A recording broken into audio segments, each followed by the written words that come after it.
Luana Levi por aqui, trazendo mais uma pílula de cuidado para você. A pílula de hoje vai responder algumas perguntas que surgiram a partir do vídeo dos interesses nas relações. O que aconteceu? As pessoas me mandaram mensagens assim, ó, Luana, mas eu vou ter sempre que pedir algo em troca nas minhas relações? Luana, qual é o limite do dar e receber? Como que eu vou saber se essa relação está sendo abusiva ou não?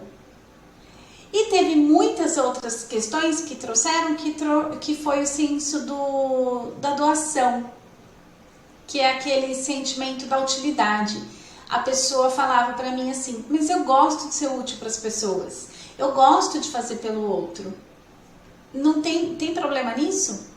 Não tem problema nisso. Isso está enraizado em nós, tá? O servir está enraizado em nós, é intrínseco. Só que também está enraizado em nós, também tem uma força visceral, o senso do pertencimento. A lei do pertencimento é uma das leis que regem a evolução humana. É natural do ser humano querer pertencer a uma tribo. Isso é natural e faz parte do processo evolutivo. O que acontece? A gente, por conta desta força do pertencimento, que muitas vezes é maior do que o desejo da própria vida, é muito louco, mas é verdade. A lei do pertencimento, ela nos ancora, cria mesmo uma âncora, uma força que nos puxa para baixo, que não nos permite caminhar com leveza para a vida. E isso está enraizado em nós desde a nossa infância. Onde que a gente aprendeu isso? Lá. A gente aprendeu vendo o comportamento dos nossos pais.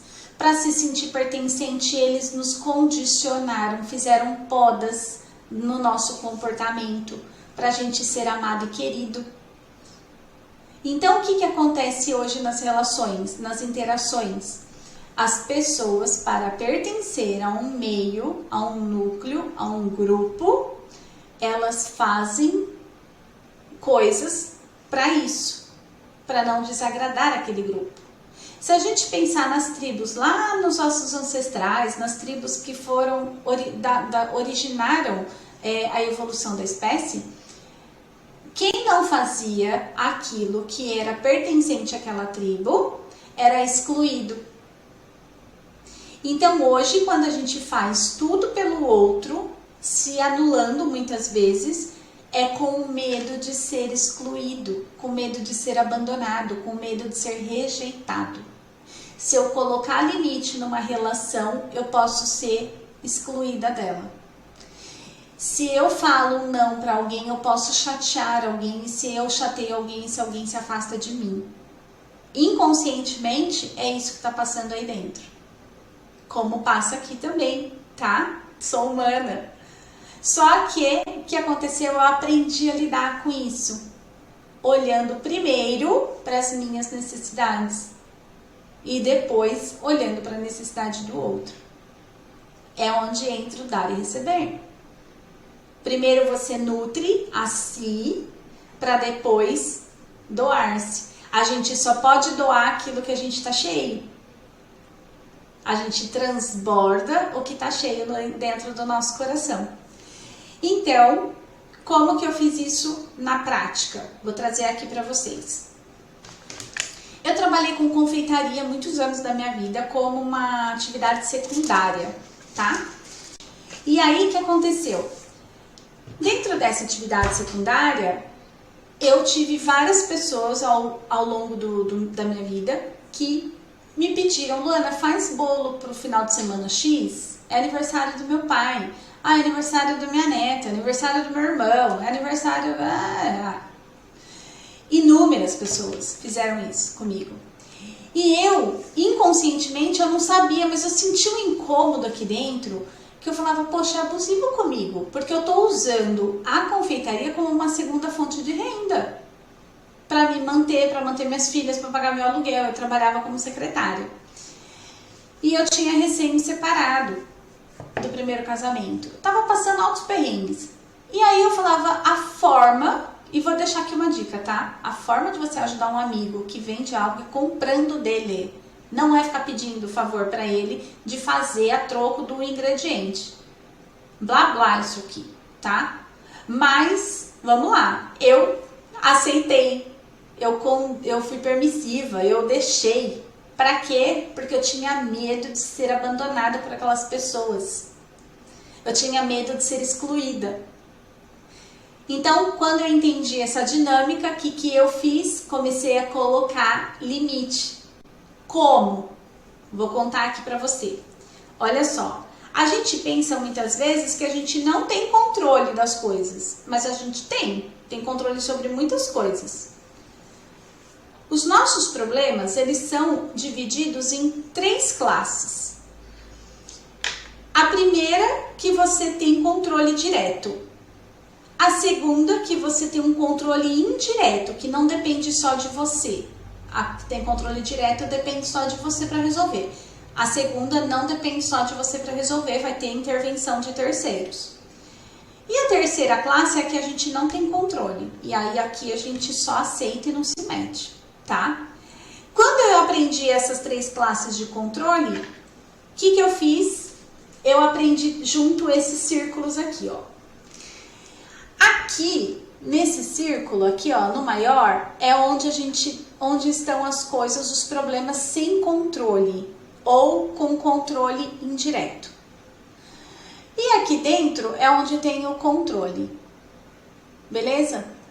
O que acontece? Se a gente fica agindo só aqui na parte do sem controle e do controle indireto, isso aqui cresce e suprime o que tem controle. É quando a gente fica achando que não pode fazer nada. Só que quando a gente foca, coloca nossa energia, nosso foco nos problemas que dependem de nós para resolver, que estão no nosso controle, esse círculo, ele expande e diminui a área do sem controle. Vou contar isso na prática para vocês. Vou trocar a caneta aqui. Olha só, eu fiz confeitaria ao longo dos anos, como eu falei, e inúmeras pessoas me pediam bolo pro fulano, pro ciclano e falavam assim para mim: posso trazer o ingrediente que você faz? Eu não sabia falar não, eu deixava a pessoa trazer o ingrediente. Eu tava aqui, ó, agindo no sem controle. Quando eu decidi tomar as rédeas, é meu tempo, meu trabalho, eu preciso desse dinheiro para sobreviver, então está no meu controle. O que eu fiz? Comecei a falar, ó, eu faço, mas eu quero ingrediente X, da marca X, para não comprometer a qualidade dos meus bolos.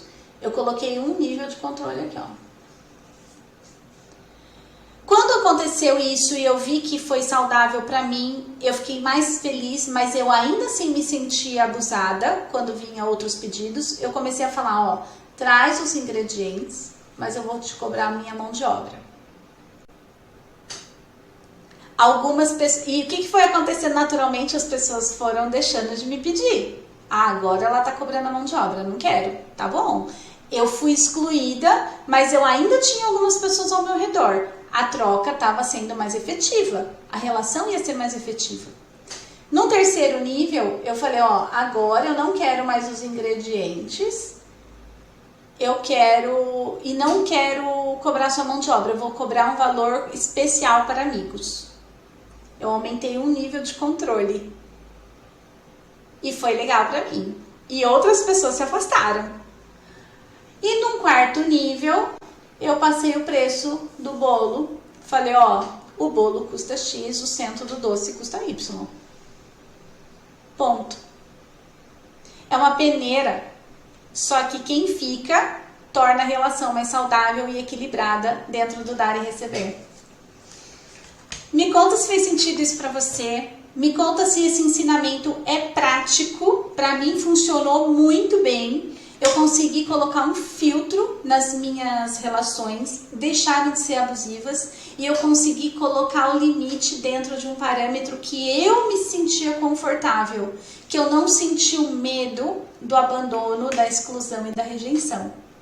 Tá bom? Me conta se esse vídeo te ajudou. Coloca em prática esse exercício para você monitorar, para você olhar para suas relações, mapear as relações que estão sendo verdadeiramente abusivas, para você colocar os devidos limites, se protegendo da dor, da rejeição, do abandono e da exclusão. Tá bom? E compartilhe esse vídeo com mais alguém que você acha que pode ser útil. Eu vou adorar que você esteja disseminando a pílula de cuidado para outras pessoas, oferecendo esse cuidado também para mais pessoas. Combinado? Me manda seu comentário, deixa o seu like aqui embaixo que eu vou adorar.